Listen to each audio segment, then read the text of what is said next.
Welcome, everyone, to the February webinar, Intro to LED. I'm pretty excited about this, and it seems that a lot of people are. I think lighting is something that's very confusing for most of us.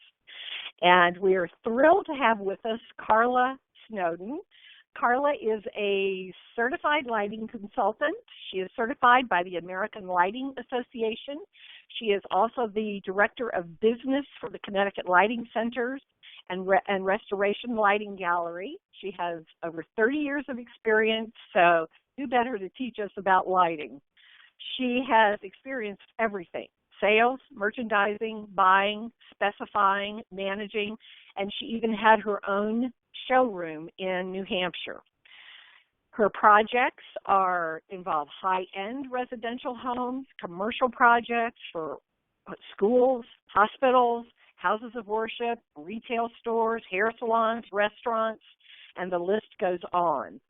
She also is an educator, so she educates the trade as a public speaker, and she brings awareness of the latest technology in lighting. She's a member of the American Lighting Association, Connecticut Home Builders and Remodelers Association, Connecticut Interior Design Society, and the Greater Hartford Board of Realtors. Woo! Welcome, Carla. I'm delighted to have you here. Hi, Ann. Thank you for having me. This is very exciting, and I hope everybody else is as excited as I am. Well, based on the sign-ups for the webinar, I believe that they are. So what do you have to tell us? Great. Okay, so I'm going to start by, obviously, everybody sees the first page of my PowerPoint, and as you know, LED is, as Ann had said, a subject matter that's been very confusing in the industry. A lot of interior designers and architects are confused in terms of, what specifically LED means, when can you use it, where can you use it. So we're going to go over a lot of different information, and I am happy to take questions as we go through this, or you're welcome to save them to the end, whatever is best for you. But LED is nice. It's not anything to be afraid of, and we find that a lot of people who are uneducated about LED feel as though that it's an intimidating subject, and the first instinct they say is, oh, I don't like the look of the LED. When LED first came out, approximately 5 years ago, it was not good. It was a very poor coloration of light, and it was not formulated correctly in the initial beginning to be able to create the type of environments that it was meant to create. And since that time frame, it has come a long way, and we're happy to say that we can sell LED confidentially and feel like it's the wave of the future and everybody should be doing it. So let's get started. I'm going to go to my next screen. On the screen, you're going to see a beautiful home, and hopefully you can see. Ann, are you still there? I think we are just a little bit behind you, but we'll catch up here in just a minute. Yeah, I've got some little things here popping up on the bottom screen. Yeah. So the next screen, page 2, you're seeing a home, and this is a home that you could see in any state. And I just wanted to open up by sharing with you that this is all illuminated with LED lights. What's fabulous about this is that it's sharp in terms of the image and how it complements the house. It's used as task light, but it also helps to enhance the house. And I think there's two things that people need to realize with LED lighting is that it's not just a source of light to help light an area. It's something that we can rely on to help enhance, to help graze, such as this house, as an example, is a brick facade that actually you can see the brick and how it's enhanced with the LED, with the types of lights that it actually enhances the look. It's used as task light along the steps as you lead up to the front door. So in this particular instance, this is just something that shows you LED. We're going to get into conversations tonight about the color of LED, because when you look at this, there's something called a Kelvin temperature. And the Kelvin temperature is something that we want to be really focused in on tonight, because that's how you're going to select the purchasing of LED, through color temperature. And color temperature is something that when you go to buy for your client or for yourself, you really need to know what you're talking about. And I'm really going to stress upon you to understand Kelvin temperature. Kind of the objective today is going to be Kelvin temperature, as well as learning about color rendering index. The next screen should be coming up for you, page 3. It says objective today. Let me know if y'all see that. All right, yes. Fantastic. So basically, color temperature and color rendering index, 2 main factors, and that's why I highlighted as the top issue of conversation on the objectives for today. After we discuss that in detail, we're going to go into understanding wattage equivalent. So when somebody says, what's an 11-watt LED light bulb equivalent to in terms of a wattage? Is that going to be equivalent to a 60-watt regular light bulb, or is it equivalent to a 100-watt? We're going to do that, and you're going to understand that equivalence. We're also going to tell you what the advantages are of LED, when it should be used, and where it should be used. Sometimes LED is not always 100% appropriate for an application, and we need to make sure that you know when is the best time to use it and when not to use it. We're going to talk about the expenses of LED in terms of a lot of people have the interpretation that LED is expensive, and in many cases, yes, it can be. In other cases, it can't be, and I'm going to tell you the benefits of that. If you're a designer, an architect who's trying to, relate to your customer the importance of LED, and their first objective is to say to you, well, that's too expensive, I can't afford it. I'm going to help you overcome that obstacle.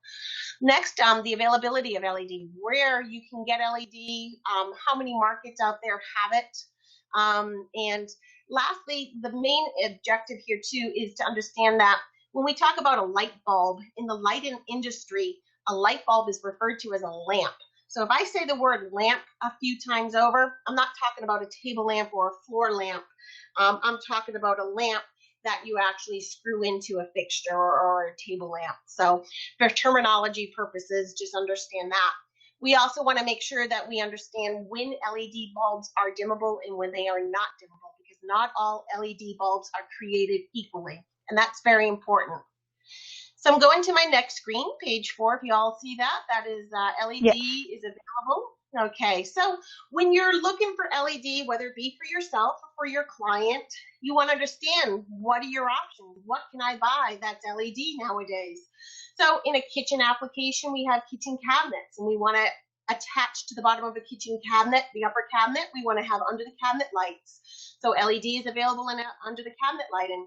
We have above cabinet lighting, so therefore you can enhance the top of somebody's cabinets if they have a tall ceiling and the cabinets actually only go up to about 8 feet. And you have 2 feet extra because they have a 10-foot ceiling. And you want to, enhance, such as cove lighting. That would be a time to do some light above the kitchen cabinets. Toe kicks are the kick that is along the bottom of the cabinetry along the floor. So basically that's going to give you some accent light and help to highlight and just accentuate the kitchen cabinets. We have recessed lights that are available on the market. We have decorative lights that are available, interior and exterior. Interior would be like available in bath lights, chandeliers, pendants, exterior fixtures, such as landscape lights and exterior fixtures mounted to the house. Another very important feature that I probably should get off the top, out of the way, is when you buy LED bulbs, there's something called an integrated and a non-integrated, and this is very important.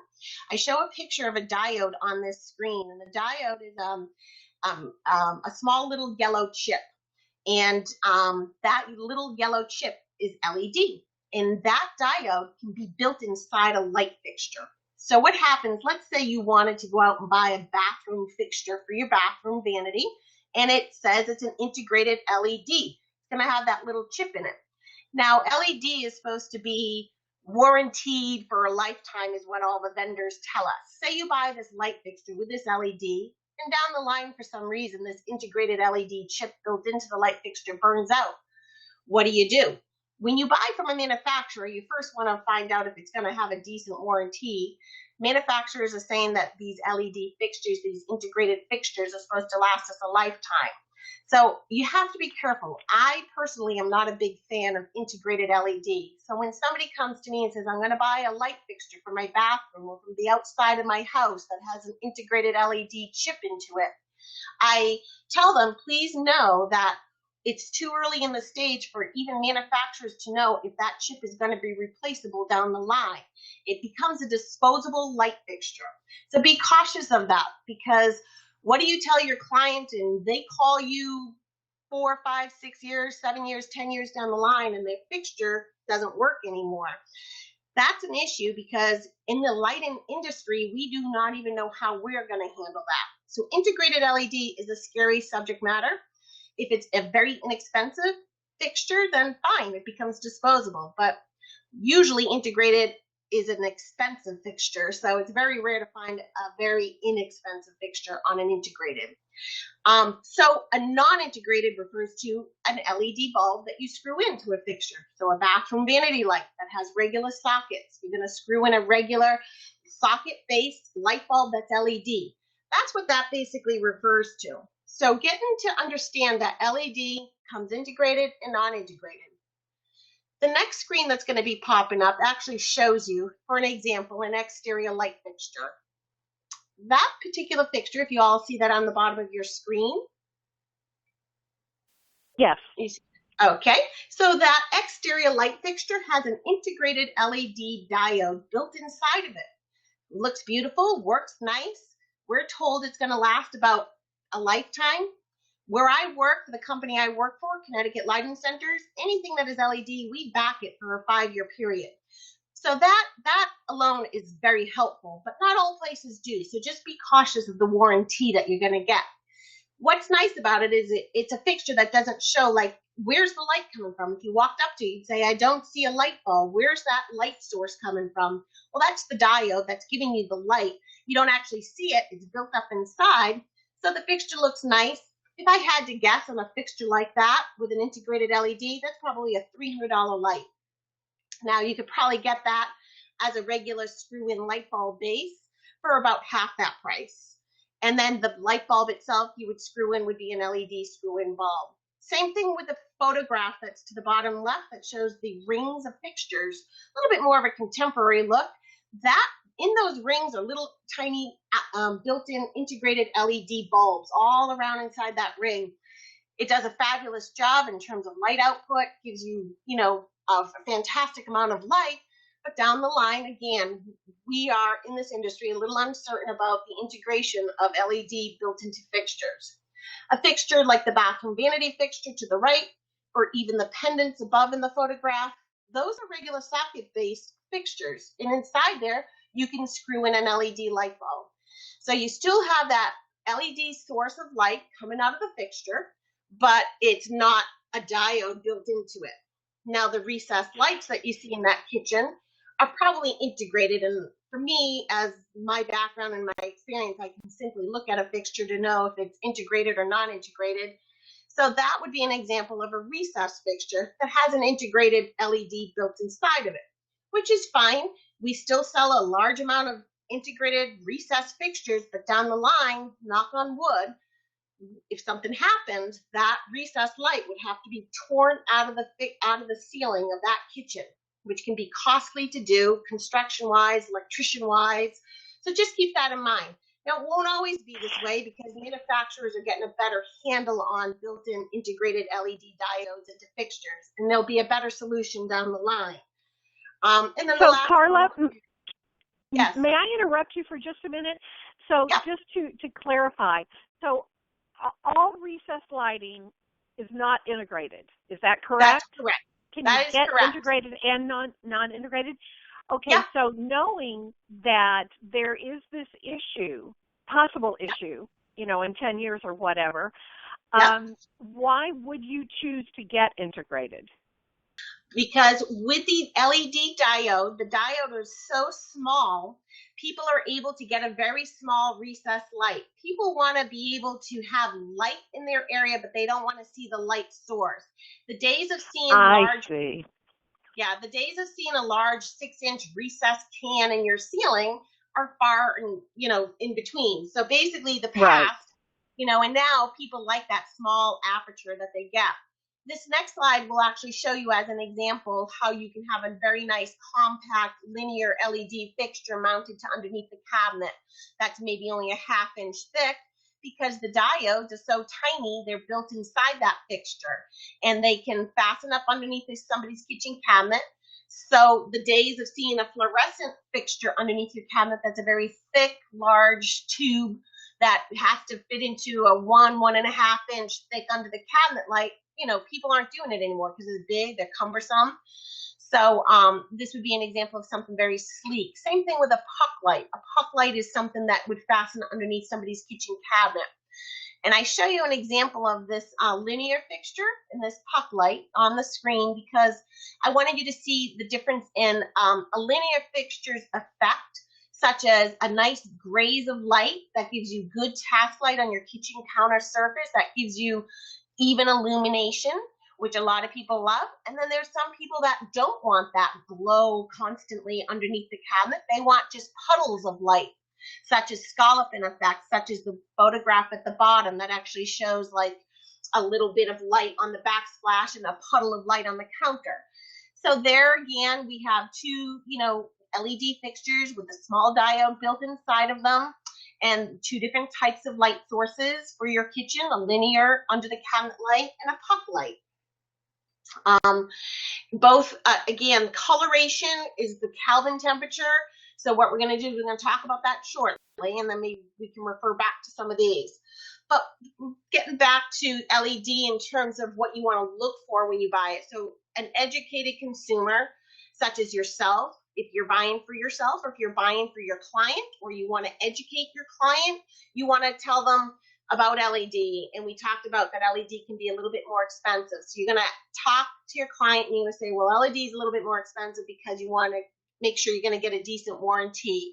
So a decent warranty with any vendor, like I said, Connecticut Lighting Centers backs our products for 5 years. So just, if you're shopping a home center or, another lighting showroom, just make sure they're going to give you a decent warranty on any type of, whether the lamp is a screw-in or an integrated, a warranty of 5 years is an average good warranty. You want to look up for UL listed. A lot of times LED is so new in the market that it is not UL listed, and that's a no-no because anything UL listed is just not good, obviously.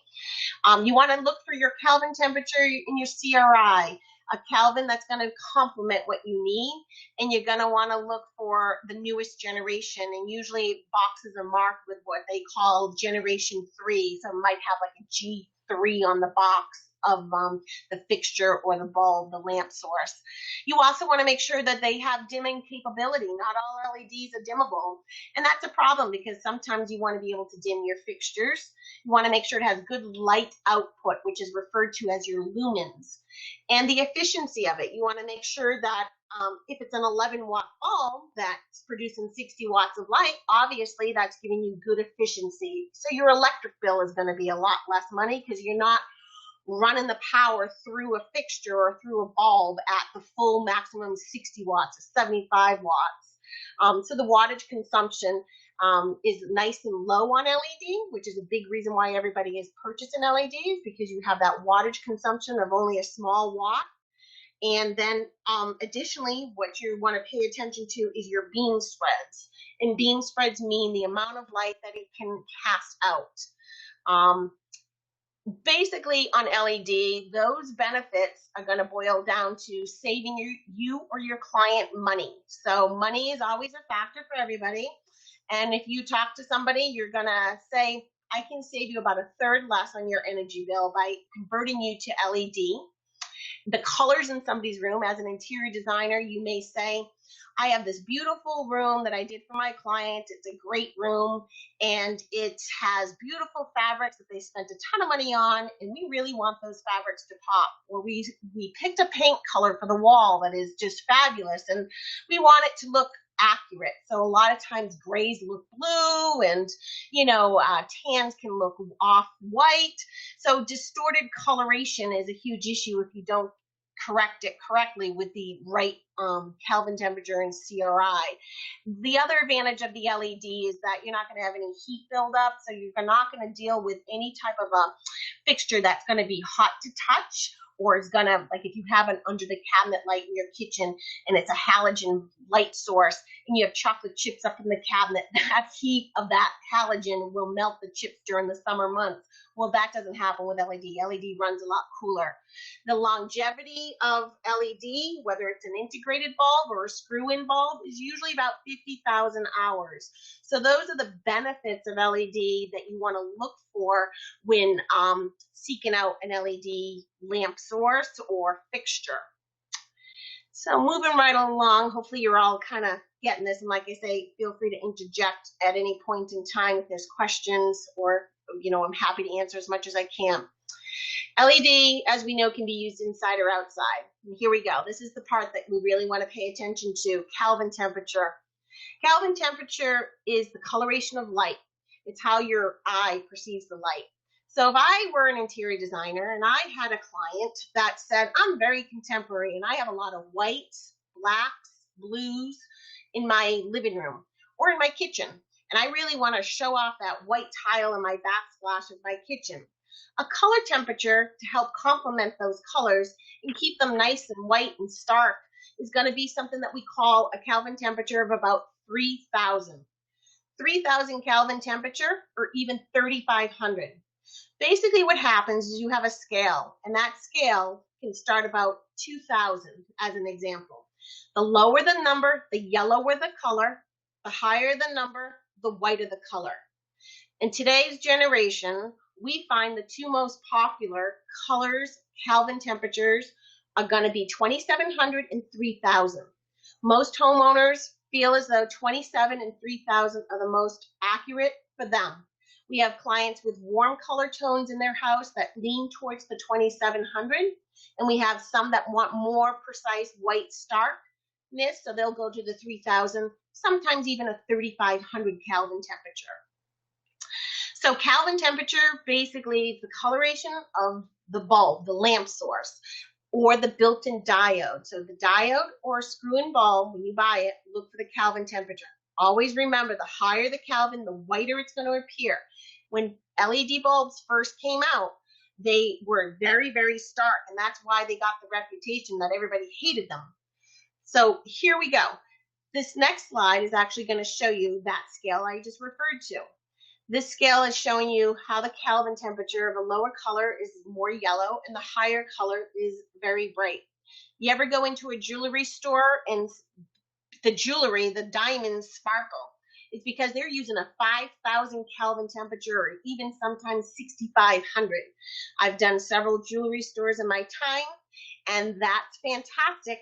However, it's buyer beware. You're in the store because the lights are a high Kelvin that complement the diamonds. You get outside in the real world, and it doesn't look that way. So if ever buying a diamond or a piece of jewelry with some type of beautiful gems in it, you definitely want to walk it outside first before you buy it, because the Kelvin temperature of the bulbs in a jewelry store are very stark and they look fantastic to their jewelry. So Kelvin, as we talked about, is the coloration, but now we have CRI. CRI stands for Color Rendering Index. So let's just say you come into our showroom, Connecticut Lighting Centers, or even a Home Depot, and you go to a bulb on a box that has the lamp source, the bulb in the box, and you read the outside. Excuse me, Carla, excuse me. Did you change the slide? I'm on Color Rendering Index, page 10. Okay. Okay, I am not seeing that. I am back on the LED is used within the interior and exterior. Okay. So that's fine. Go ahead and talk to us. If other people are having the same issue, maybe you can print that index for us, and we can. Okay. Oh, there it is. Okay, it's here. It's here. Yeah. Okay. Yeah, I think there's a little bit even more of a delay because this little icon kind of comes up that says, "Oh, stop, start." So it could also just be our airwaves. Sorry. Okay. So that's okay. So here we are. I have the color. I have the color rendering. Thank you, Anne, for bringing that. So anytime that I'm talking out of context of what you see, just interrupt, let me know, okay? Sure, absolutely. We're fine. Alrighty. So as we mentioned, the Kelvin, a lower Kelvin is going to be more yellow, and a higher is more brighter, whiter color of light. But a CRI is your color rendering index. So when you go to buy a bulb, a lamp, you're going to see on the outside of the box that it has a Kelvin that complements what you want. So let's say you grab a box that says it's 2700 Kelvin and the CRI is 90. Basically, if you took your color palette of your primary colors, your red, your green, your blue, and you mix those all together with a Kelvin temperature, it together has a meltdown that produces light that actually shows you true coloration. So if I was an art collector and I had an expensive art collection in my home, I would want to highlight my artwork with a high CRI, so like a 90. An 80 is still a very good CRI, but anything from 80 to 90 is going to be excellent. There's even 95 out there, so you want to get yourself some good CRI bulbs and mix that with a good Kelvin temperature of about 2700 or 3000. And what that's going to do is it's going to produce a much better, truer coloration of light. So basically, if you're trying to make artwork pop, you want to have the discussion with your client. If there's particular colors in there that he wants to have more vibrant, such as blue or black, you might tell him to go with a 3000. If he has more yellows, light greens, you're going to do a 2700 Kelvin. But always make sure the CRI is up and high, CRI count. I'm going to my next screen. I just want to make sure everybody's on board with that. It's how do you know what LED to buy? And this is just okay, fantastic. So this is just an equivalence chart. And a lot of times when you buy your product, whether it be a bulb or an actual product, it will actually have the equivalent on the outside of the box.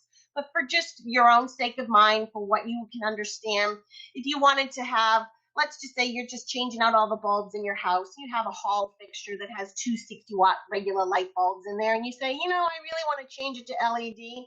Well, look for an LED bulb that's going to be marked, say, as an 8-watt or an 11-watt or light bulb on the outside.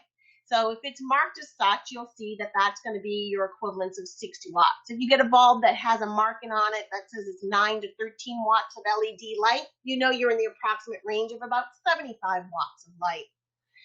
The chart also will detail for you a lumen. Lumen is the amount of brightness of light that you get casted out of that bulb. So if you have a bulb and you turn it on, it lights a room.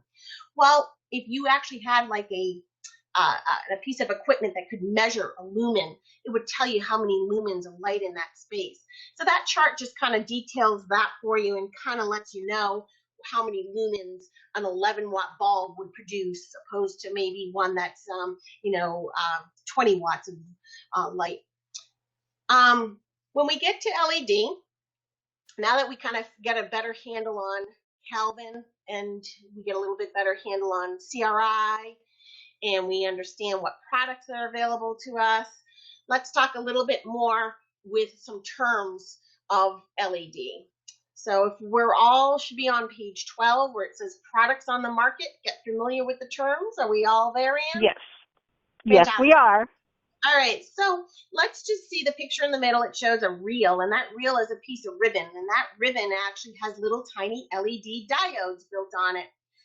By the way, I don't think I've ever told anybody, but LED does have, the terminology stands for light emitted diode, and that's why we call it a diode. So it's a light emitting diode. That's how they came up with that abbreviation of LED for whatever reason. But anyways, you've got this reel that has little tiny diodes built on the reel, and that is ribbon.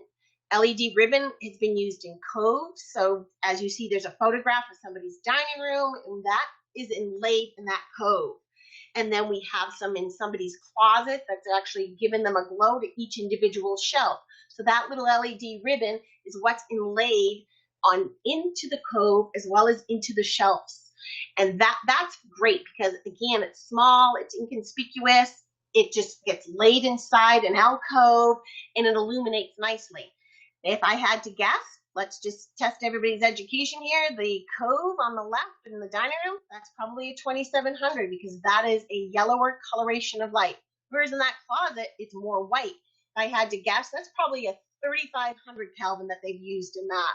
So you can see how the Kelvin temperature really affects what you're trying to illuminate. And, it also affects the mood of a room. So if you're trying to create a warm, cozy kind of feeling, you want 2700. But if you're doing task work, such as in a closet, to see what you have and you want to see the true colors of your shirts and your pants, then obviously the higher Kelvin at 3000 or 3500 would be best used. So that's explaining. May I interrupt for just a minute and ask so that loop, that ribbon, then is that going back to what you were talking about integrated? So would that ribbon be integrated? Because, so then when you do this cove lighting, as in either, the cove lighting in the dining room or this lighting in the bedroom, you need to be prepared in maybe 10 years or so to have to rip all that out. Right. However, I will tell you that the LED ribbon is not bad these days because sections of that, so let's just say a couple diodes burn out 5 years from now, there's a little sections that you can cut out and then you can buy the little pieces. So the ribbon manufacturers for LED like this have come out with inserts that you can put into it. So this is easy because it's not like built into like anything, you know what I mean, that you'd have to break it apart or anything. You can just go into the Now this particular reel shows, this particular reel, I will have like little scissor marks on it, believe it or not, which is really easy. So to a homeowner, for something like this, it's not so much that you have to be cautious. It's almost like when you have a built-in recessed light, that's when I become fearful because I'm waiting for the day I get a phone call and somebody says, well, I have to rip down my ceiling now. So, but in this particular case, so when we deal with diodes, the integrated LED, we call that low voltage LED, versus line voltage. Anytime you have integrated LED, little tiny diodes, it's referred to low voltage, which means 12 volts. So a lot of times you will have a transformer that you will need. So if I was laying this LED ribbon out in this cove of this dining room, I'm going to lay it in the cove, but I need one more component called a driver or a transformer. And that driver or that transformer connects to the very end of this reel, and a wire goes into my driver and is downgrading this from my line voltage that comes into my house. Everybody has 120 volts coming into your house. And then you have to step that down to 12 volts.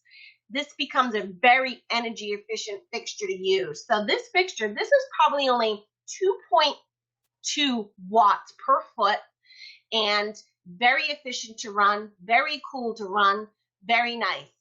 Remember, anything integrated LED, as I said, anything with the term low voltage LED is going to be expensive. So forewarn your customer.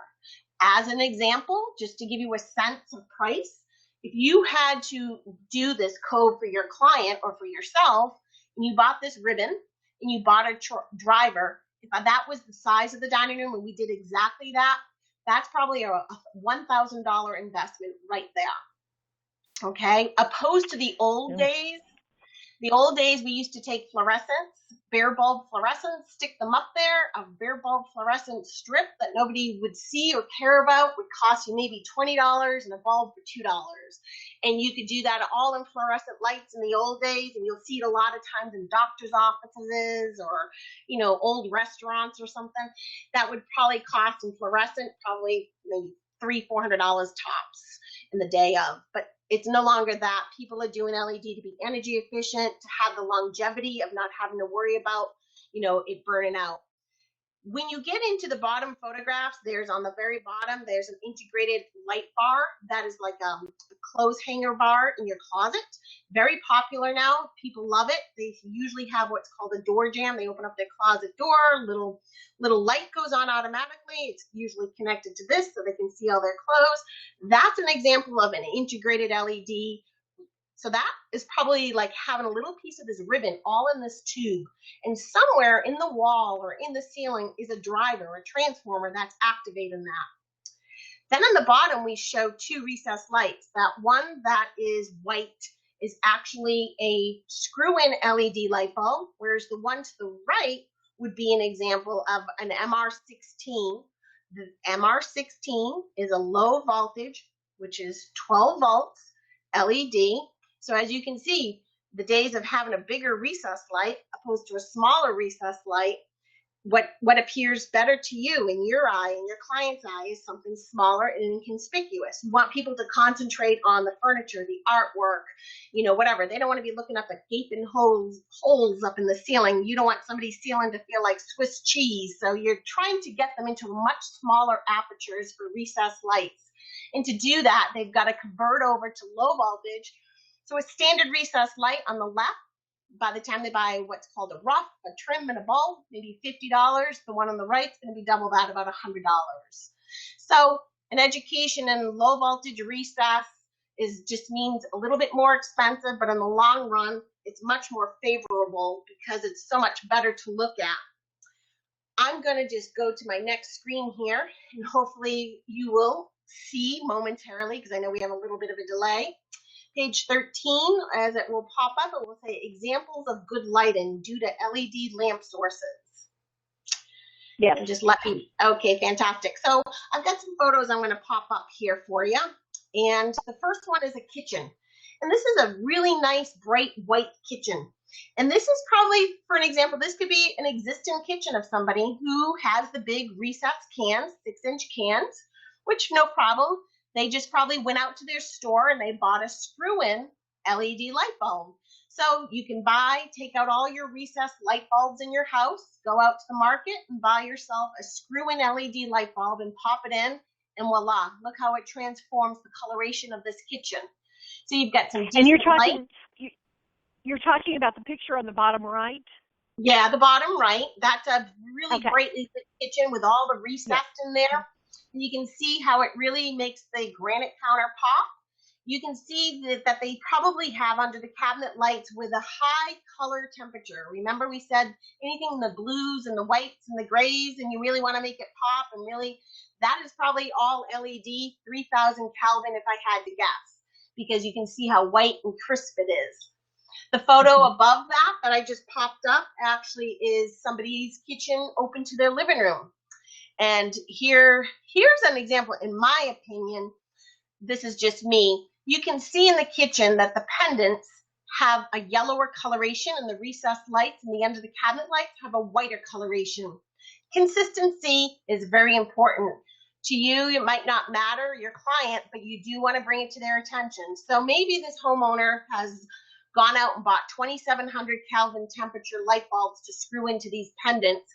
Meanwhile, they did 3000 LED Kelvin temperature, or even 3500 because they're so stark white for that kitchen.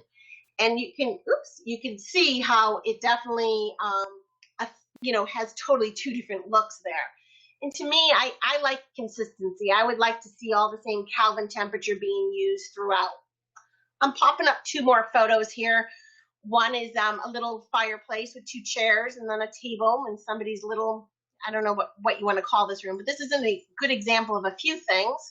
We can see that they use more of a yellower coloration of light. So they went with a 2700 Kelvin. They did cove lighting. So that looks awfully yellow to me as well. I'm going to guess that that's 27. And they did a nice small can, a recessed can. The recessed lights are actually very small apertures, probably only 2 inches in diameter. So as I just told you, anything small, holes in the ceiling are low voltage, 12 volts. So it's dealing with an MR16 light bulb that gives you that nice small aperture. I love small, low voltage recessed lights. I think it's so much better. Could you envision this space, this photo that has the fireplace and the two chairs in front of it with these small recessed lights? Could you imagine if you put big recessed lights in there? It'd be like having huge holes up into the ceiling. So that's a really good example there. You know what I mean? Additionally, the photo at the bottom is nice because it's showing you some variations of different things here. It's showing you how they use recess to graze the fireplace. They probably did a 2700 Kelvin in there. They've got a lot of nice warm colors. They've got leather furniture, wood and stone. I mean, this is a very cozy atmosphere. So you have a couple examples here of creating the mood. If your client wants to feel like they're not on the spotlight, maybe they work an office job every day and they want to come home and feel nice and warm and cozy, then that's the case. I'm going to bring up for you next, instead of some homes, maybe some of you interior designers actually work with retail spaces. And if you work in retail spaces, there's going to be a couple photos that show you how the different effects. One of the most famous, obviously, the jewelry store. Oopsies, I think I just went too fast. Bear with me for 1 second. Yeah, so you should have retail stores that use LED. And now that you have this little lecture that we're discussing about LED, you're going to be like me. Every time you walk into a restaurant or a retail establishment, you're going to end up looking up at the lights to notice if they're LED, non-LED, screw-in, integrated, what Kelvin. You're going to end up driving yourself crazy, because that's what I do. I always analyze. Grocery stores now have a lot of LED strip lights in them, so they have LED for efficiency. Retail stores are going LED all the time for the simple fact that it saves them money. Their stores are maybe open. They have to turn their lights on maybe at 7 in the morning, and they don't probably turn them off till 10, 11 o'clock at night. So they need efficiency. They need to cut down their electric bills. And, additionally, the LED has good flexibility to create different beam spreads. Many times a store will keep on hand different Kelvin temperatures depending on what they want to highlight. If I was a woman's clothing store and I did a display of all orange purses and blouses, I might want to keep on hand a 2700 Kelvin light bulb to highlight those orange. But then next month I need to change it to black and white. And if that's the case, the manager of that store will want to be able to have accessible to her to change out the LED bulb source. The next screen I'm going to go to, I want you to just be familiar with some names out there in the market. So when you can say, well, what should I look for? There's good and there's bad for vendor names. And I have listed for you just a few. Juno is a recessed lighting company that I feel very confident in, that they have excellent quality, decent product, various options for styles and finishes, and very good price points. Tech lighting, very contemporary lines. So if you're doing a contemporary job, you want to take a look at tech. GM is another vendor that we deal with for that LED ribbon that we talked about. They have some really decent under the cabinet lights. Kichler has a fantastic under the cabinet lights, and American Lighting as well, and Siegel.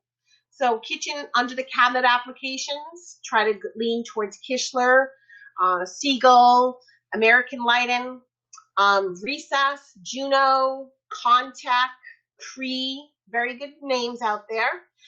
Bulbs, actual bulbs, Bulbright and Green Creative. Those are two very, very good manufacturers.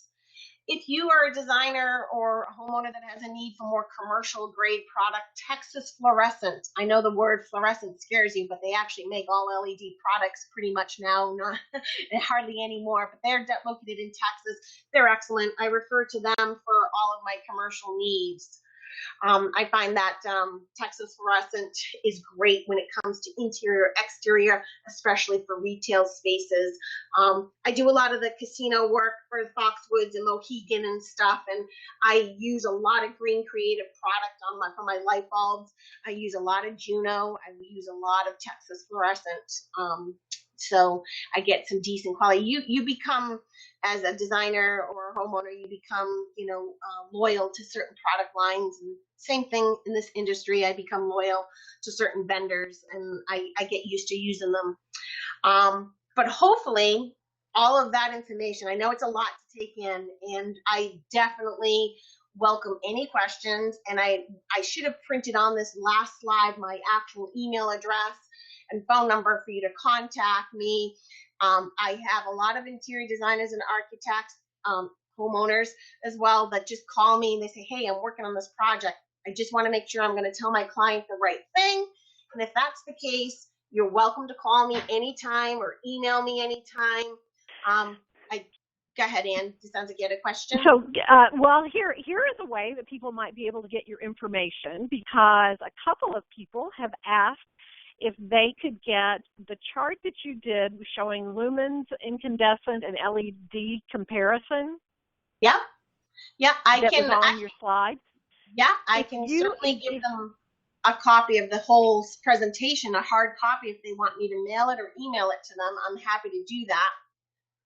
So what I would ask at this point, if you could do just that chart and put your contact information on it, and we can get that out to everyone who was on the call. You all should know Carla has recently joined Association of Design Education. We're thrilled, so we consider her a very big resource for us, and so we can get that out to you, and then if you did have any particular questions, you could contact Carla directly. Would that work, Carla? Yeah, most definitely. You know, like I had told you, Ann, I do a lot of presentations. I do them within our showroom. We have a really strong allegiance to interior designers and architects. We try every other month to hold actual seminars in our showroom. But I'm always happy to travel to a designer's office or a school like yours or anything to, you know, help custom interior designers when they're working on projects. You know, even real estate agents will come up and, you know, they really want to get a good handle on understanding today's technology. So whatever the trade is, I'm always happy to travel to or invite people to our showroom to get educated at some of our seminars we have there. I'm at the home show March 3rd to the 6th, which is in Hartford, Connecticut. I have 3 seminars I'm giving, PowerPoint presentations on their stage. One is going to be for the kitchen and one is for the bathroom. I'm giving them the bathroom one, I think, once and the kitchen one twice. So we also at Connecticut Lighting Centers have free home show tickets. So if anybody wants home show tickets to go to the home show that March 3rd to the 6th, please, you know, find me some way. You can contact me at Connecticut Lighting Centers, ask for Carla Snowden, and I can sneak them in the mail, or you can pop into the showroom, go to the counter, and just ask for some home show tickets there. And Ann, I'm going to be sure to put some in the mail to you, so you can make sure to give them out to whomever you'd like to give them out to, okay? Thank so you. I'll get those in the mail Thank tomorrow. you. I'm sorry. For those people who aren't in Connecticut, I'm sorry.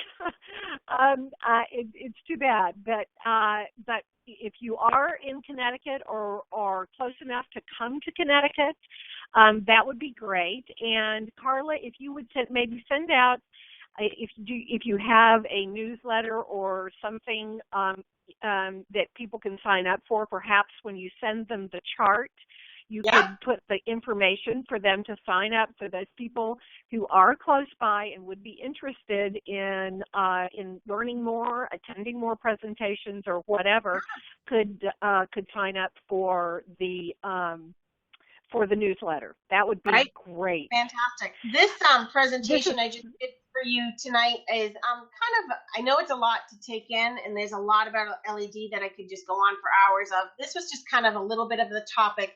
For some of you, if it was, you know, information that you already knew, I apologize. And if you want more advanced information, feel free to contact me and we can get into more meat and potatoes about the subject matter. You know what I mean? So at any time, I'm always there. Wonderful. Yeah, so happy to do whatever I can do.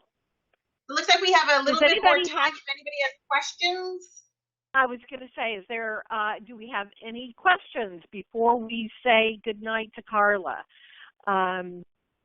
Anyone? This is such good, such good information. It looks, I'm not seeing any questions coming in. So what I would say is expect, let's see. We have a question. Okay, wait, hold on. Let's see. We have a question about lumens. Yep. I'm not sure. Okay. I can talk about how high. Here, the question is, how high does the lumen go? Okay, a lumen. It depends what we're talking. If we were talking a parking lot light, you can get a lumen to be like 50,000 lumens, okay? An average light bulb is about 800. A 60-watt regular light bulb is about 800 lumens. So the intensity of the lumen output all depends on the wattage and what you're using it in. You would never use a 50,000 lumen light bulb in a house. That's strictly something that we use on a commercial project outside. So, but in an interior space, if you wanted to get into lumens, to get anything in that 800 to 1500 range is decent lumen output. Lumen is going to be the amount of light that's casted left, right, up, and down all around the bulb to illuminate the room. There's something else that we didn't touch base on here tonight, which we can do at a later date, but it's called foot candles. Foot candles is the measurement of the light in a simple direction. So a recessed light, if you shot the light straight down, what does it measure directly on the floor or on the counter below? And a foot candle is going to be a smaller measurement. So let's just say a recessed light that's 50 watts of regular, not LED, but 50 watts. And that could give you a lumen output of about 25 or 30 a foot candle measurement of about 25 or 30 and a lumen count of about maybe 600 or 700. So there's two things to keep in mind, lumens and then foot candles. And that should be also marked for you on your outside of your fixture boxes. So always try to get as much lumen output and know that high lumens can be dimmed. Making sure your product is fully dimmable will allow you to be aware of dimming down lumens. Jill says, thank you, Carla. You answered her question. Good. We do have a couple more. On the low voltage recess lighting. Do they give enough light? Yes, I'm a huge fan of low voltage recess because there's something called an MR16 light bulb. If we're all on that last page of this seminar where it says, hope you enjoyed today's seminar, I show on the left, There's some little light bulbs. And there's a little tiny light bulb with two little tiny bi-pins. That's called an MR16 light bulb on the left of that photo. That particular bulb is so powerful. They use those in jewelry stores. They use them in retail establishments and in the mall and their window displays. So yes, MR16 low voltage recessed lights are very powerful. You get a lot of lumen output. You get a lot of direction. Another thing we didn't touch base on tonight, again, there's so much information, but there's something called beam spread. Beam spread is if you had a bulb like the MR in a recessed light, you want to say, do I want that in a narrow flood? Do I want that in a spot? Do I want that in a flood? A flood's going to give you a really good spread of light, while a spot is going to focus really narrow in. And let's just say you were doing artwork. You used an MR16 to highlight a piece of artwork. You have a piece of artwork in your hallway that's only 2 feet wide, but it's 5 feet tall. You're going to do what's called a narrow spot bulb. Very powerful, but it's very concise in its beam. And then you have a wide piece of artwork that's going to be 8 feet wide and 5 feet tall. You're going to use a wide flood light bulb to highlight that artwork. And even though the bulb is small, remember, small is powerful. So smaller the bulb, the more power you get, as long as it's low voltage, and it will be energy efficient, it will be long lasting as long as it's LED. Hopefully that answered your question. Yes. We have another question about LED Christmas lights. Yeah, she bought them and they were way too bright, actually blinding. So what do you look for in an LED Christmas light so you can enjoy the tree? Yeah, I know. I drove around neighborhoods this Christmas to find that everybody had high Kelvin temperatures in their Christmas lights inside and out. So those Christmas lights were probably something off the charts, like a 5,000 or 6,000 Kelvin. And we find that, like, I'll go into maybe a Walmart as an example, and I'll just see that they have these Christmas lights that say, oh, LED. And you think, oh, I'm going to be energy efficient and it's going to run cool and I'm going to grab them. But again, the educational process of understanding Kelvin temperatures is so important, because today buying something as simple as Christmas lights, you wanted like a 2,700 Kelvin to buy on the outside of the box. It should have read the Kelvin temperature of that. So that's all. That is very helpful. That's very helpful. So I also have someone who is wondering if it would be possible to get the chart explaining the Kelvin temperature and the CRI. Yes, most definitely. I'm going to send you everything, Ann, okay? Fabulous. That's fabulous. Yes. Yeah.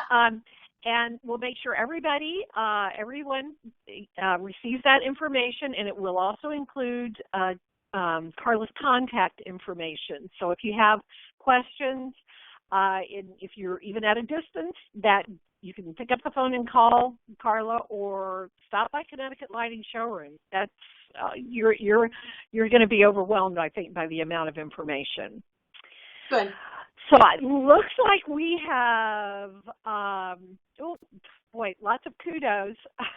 Lots of kudos, good. Carla. Thank you. I think this was very, very helpful. I want to thank everyone who was on the call. You will be getting an email. It will either come from ADE or directly from Carla. She and I'll figure that out. And enjoy. I feel like I have learned so much, Carla. I can't thank you enough for all of this. Oh, you're very welcome. Thank you for this opportunity, Ann. This was fantastic. I really enjoyed speaking with you and working with you. So anytime in the future, if you need me for anything, just you know where to find me. Call me, email me, and the same for everybody. Thank you, Carla. You're very welcome. Thank you Carla. all. You're very welcome. Good night, Enjoy your everyone. night. All right. Good night.